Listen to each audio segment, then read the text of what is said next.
उस दिन भी मैं मैनीफोल्ड का राउंड ले रहा था तो मुझे ये ट्राला वहां दिखा है, तो मैं अपना राउंड करके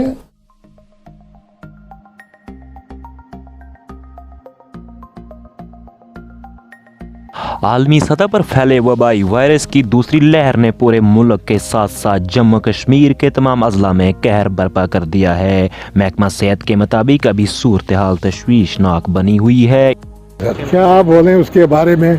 आया था यहाँ ऑक्सीजन प्लांट आया था और यहाँ से बदकिस्मती हमारी प्लांट ही वापस गया। एडमिनिस्ट्रेशन में कोई कुछ एडमिनिस्ट्रेशन को जैसे पता ही नहीं है, फिर वो वापसी गया। आज हमें पता लग, रात को हमें पता चला कि वो वापस गया। उसमें इनकी मिली भगत थी एक्शन मैकेनिकल की और प्रिंसिपल का नहीं। प्रिंसिपल से हमने पूछा, प्रिंसिपल का नहीं कह सकते थे और उससे कुछ पैसे शैसे मांगे और उसने दिए नहीं। चार दिन यहाँ खड़ा रहा। ये कहते हमने देखा ही नहीं, सब दुनिया ने देखा उसको, ये कहते हमने देखा ही नहीं। बड़ी बदकिस्मती है, बड़ी बदकिस्मती। यहाँ से उसको वापस जाना और ये कहते हैं कि हमें पता ही नहीं वो किस वक्त वापस गया। यहाँ क्या कहें जी, यहाँ मेडिकल प्रिंसिपल साहब है, मेडिकल कॉलेज के प्रिंसिपल साहब हैं, डीसी साहब हैं, एडमिनिस्ट्रेशन ने आंखें बांध रखी और ट्रक वापस गया। इस सिलसिले में इंतजामिया सतह पर मेलक वायरस का मुकाबला करने के लिए हर मुमकिन तैयारियों के बुलंद बांग दावे किए जा रहे हैं, लेकिन क्या ज़मीनी सतह पर इंतजामिया वाकई संजीदा है? डोडा में ऐसे वक्त में महकमा सेहत मेडिकल कॉलेज डोडा, ज़िला इंतजामिया डोडा ने लापरवाही का मुजाहरा किया। देखिए, आज कोविड का ज़माना चल रहा था और ऐसी चीज़ यहाँ से वापस गई है जो कई लोगों की कीमती जानें बचाने के लिए इस्तेमाल में लाया जाना था। लेकिन आप ये अंदाज़ा लगा सकते हैं कि ऐसी जैसी इंपॉर्टेंट चीज़ जो इस वक्त यहाँ से वापस गई हो, हमें मालूम नहीं कि आज तक ऐसी क्या क्या चीज़ें यहाँ पे आई होंगी। यहाँ कोई उसका उतारने वाला ही नहीं मिला हो, कोई जिम्मेदारी नहीं मिला होगा, लोगों को वापस जाना पड़ा। मुझे इस वक्त तो ये मैकेनिकल पर एक दूसरे पे ऊपर अपना दामन साफ करने के लिए, अपना पल्लू झाड़ने के लिए काम कर रहे हैं। लेकिन ऐसे वक्त में डिस्ट्रिक्ट एडमिनिस्ट्रेशन डोडा, मेडिकल कॉलेज डोडा या जो मैकेनिकल कंसर्न डिपार्टमेंट है डोडा में एक चीज़ अपने घर में आके हमने उसको निकाल दिया है, तो कितनी बड़ी बदकिस्मती। और आने वाले वक्त में एक हमारे लिए बहुत बड़े ये ट्रेजेडी का सबब बनेगी, क्योंकि हम देख रहे हैं कि इस वक्त जम्मू कश्मीर के अलावा जो बाहर दिल्ली, मुंबई, बड़े बड़े शहर हैं हिंदुस्तान के, वहाँ किस तरह से लोग ऑक्सीजन ना मिलने की वजह से मछली की तरह, जो एक मछली पानी में होती है बाहर निकालने फड़फड़ाती है अपनी जान बचाने के लिए, वैसा हाल हो रहा है। लेकिन इंतजामिया सतह पर डोडा में इतनी बड़ी चूक, ये सबसे बड़े संगीन खतरात, इससे जो खतरे के बादल मंडला रहे हैं लोगों के ऊपर, अभी तो वैसे यहाँ पे नौबत नहीं आई है। लेकिन जब वो इधर सूरत हाल पैदा होगी और ऑक्सीजन की दिक्कत पड़ेगी तो ये तमाम ज़िम्मेदारियाँ इन लोगों पे आयद होंगी। और मैं चाहता हूँ कि इंतज़ामिया इस सतह पर जो LG इंतज़ामिया है, सख्त से सख्त कार्रवाई उन लोगों के ऊपर करें जिनकी लापरवाही की वजह से यहाँ पे एक बहुत बड़ा प्लांट जो करोड़ों रुपए का तखमीना लागत से यहाँ पर तामीर किया जाना था और लगाना, और 31 मई तक उसका डेडलाइन मुकर्रर की गई थी। लेकिन अब जब वो जम्मू कश्मीर से बाहर लापता हो गया तो वो कब वापस आएगा, कब इंस्टॉल होगा और कब उसको फंक्शनल किया जाएगा, ये बहुत बड़ी बदकिस्मती है। जब मुल्क भर में लोग ऑक्सीजन न मिलने की वजह से फोत हो रहे हैं, ऐसी सूरत हाल में डोडा आहता अस्पताल में ज़ेर तामीर ऑक्सीजन जनरेशन प्लांट के लिए आई मशीनरी को यहाँ कोई ज़िम्मेदार नहीं मिला जो उनको यहाँ उतार कर रखता, जिस वजह से 4 दिन मशीनरी ट्राले ट्रक में खड़ी रही और जिसके बाद मजबूरन उनको वापस जाना पड़ा। जो ये खबर फैली तो मुख्तलिफ सियासी समाजी हलकों ने इंतज़ामिया व मुतल्लिका हकाम के तहत शदीद नाराज़गी का इज़हार करते हुए सर, ये जब भी हमने इस प्रोजेक्ट के बारे में सुना तो यहाँ पे भी मैं भी एक मीडिया में काम करता हूँ, तो हमने देखा कि लोगों में काफ़ी खुशी थी यहाँ पे, क्योंकि पिछले दिनों भी हमने बहुत सारे जो कोविड का पहला सेक्शन आया था उसमें भी बहुत सारे क्राइसिस उठे थे ऑक्सीजन को लेके, बहुत परेशानी हुई थी एडमिनिस्ट्रेशन को, यहाँ मेडिकल स्टाफ को वो इंतज़ाम करने में, ऑक्सीजन सप्लाई देने में। तो जब हमने देखा कि यहाँ पे एक प्रोजेक्ट ही बन रहा है, ऑक्सीजन ही यहीं पे तैयार होगी, तो बहुत अच्छा लगा, हमें बहुत खुशी हुई थी यहाँ पे लोगों को। पर आज जो 1-2 दिन से हमने सुना हुआ है कि यहाँ पे जो ये प्रोजेक्ट का करीबन 10 करोड़ से ज़्यादा का प्रोजेक्ट बड़ा है, और आप देख सकते हैं 10 करोड़ से ज़्यादा बड़ा का प्रोजेक्ट है, वो एडमिनिस्ट्रेशन और मेडिकल जीएमसी डोडा की जो एडमिनिस्ट्रेशन है वो कितनी लापरवाही से उस प्रोजेक्ट को डील कर रही है कि 4 दिन तक एक बंदा जो है एक मशीनरी लेके यहाँ पे खड़ा रहता है जीएमसी डोडा में, उसको कोई पूछता भी नहीं है। जब तक कि वो यूटी छोड़ के चला जाता है तब जाके वो इनको ट्रेस होता है कि एक बंदा जो था यहाँ से यूटी क्रॉस करके चला गया है, तब तक इनको कोई भी इंफॉर्मेशन नहीं है। मुझे लगता है कि अगर ये सोशल मीडिया पे नहीं आती ये बात तो उनके बाद भी इनको पता नहीं होता है। अब ये कह रहे हैं कि हम एक एफआईआर लगा रहे हैं, मुझे नहीं समझ आ रहा है वो एफआईआर लगाने का क्या मकसद है, क्योंकि वो एफआईआर हमने बहुत सारी ऐसी देखी हैं जो वो पेपर पे तो लगती है मगर उन पे कभी भी एक्शंस नहीं होते हैं। तो एट द एंड ये लॉस जो है ये इस डोडा डिस्ट्रिक्ट का है। डिस्ट्रिक्ट के साथ साथ 3-4 इलाके जो इसके साथ जुड़ते हैं उन लोगों का नुकसान है बहुत। और ये इस तरह की एडमिनिस्ट्रेशन, इस तरह की लापरवाही हमने अभी तक नहीं देखी है। यहाँ पे सिर्फ मीटिंगें होती हैं, ऑनलाइन मीटिंगें होती हैं, ऑफलाइन मीटिंगें होती हैं, और उन मीटिंगों में क्या निकल के आता है वो तो हमें ग्राउंड लेवल पे अभी तक देखने को नहीं मिला है यहाँ डोडा। कार्रवाई का मुतालबा किया और बताया कि ये लापरवाही आने वाले वक्त में कितना चनाब के लोगों पर भारी पड़ सकती है। अगरचे इंतज़ामिया ने मशीनरी को वापस लाने का यकीन दिलाया है, लेकिन ये सवाल इंतज़ामिया के सामने उजागर भी किया है कि अगर किसी वजह से वक्त पर प्लांट शुरू नहीं हुआ तो उसका जिम्मेदार कौन होगा।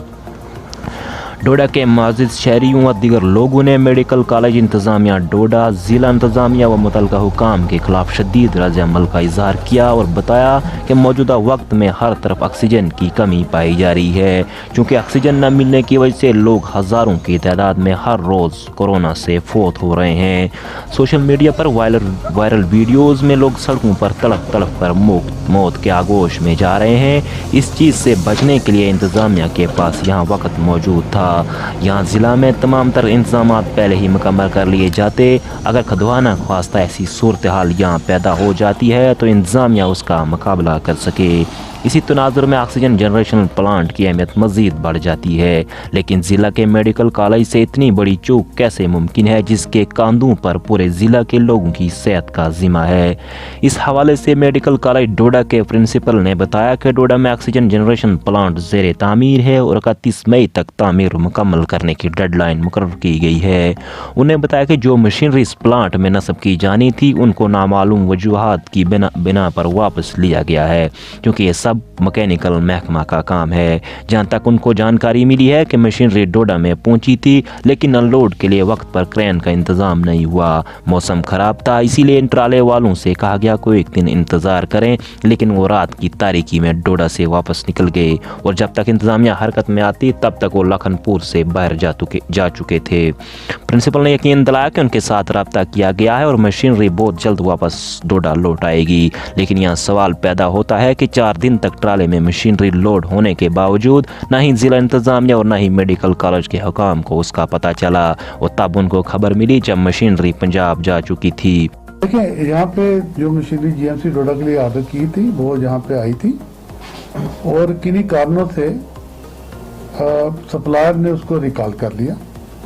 जो जहाँ तक मुझे इसके बारे में पता है, जो मेरी बात मैकेनिकल डिवीजन वालों से एक्सिन साहब से हुई है, उसके मुताबिक ये हैवी ड्यूटी इक्विपमेंट है जिसके लिए इनको हाइड्रा जो क्रेन की ज़रूरत थी जो उपलब्ध नहीं थी उस वक्त डोडा में।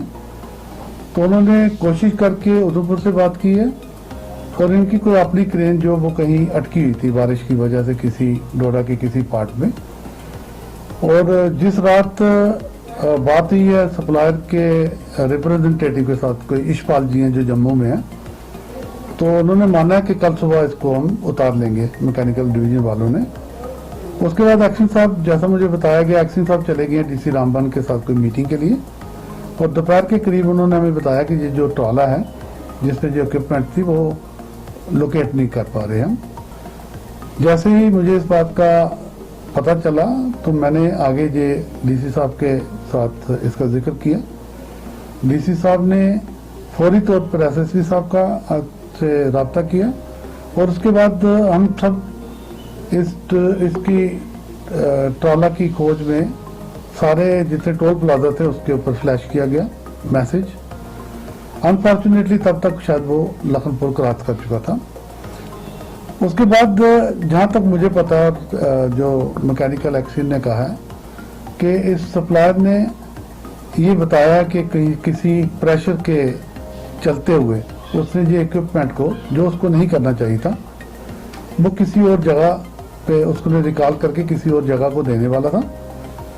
और अब मुझे लगता है उसने अपनी इस गलती को स्वीकार कर लिया। विद इन टाइम वो जो हमें अपनी इक्विपमेंट है वो वापस लौटा देगा। क्योंकि मैं 23 की शाम को जब मैं 4:30 बजे 5 बजे इधर से निकलता हूँ तो मैं उधर चला जाता हूँ अपने क्या कहते हैं राउंड के लिए। तो उस दिन भी मैं मैनीफोल्ड का राउंड ले रहा था तो मुझे ये ट्राला वहाँ दिखा है। तो मैं अपना राउंड करके तो वहाँ से निकला हूँ। उस वक्त मुझे ये पता नहीं था कि ये इसको उतारना है या नहीं उतारना।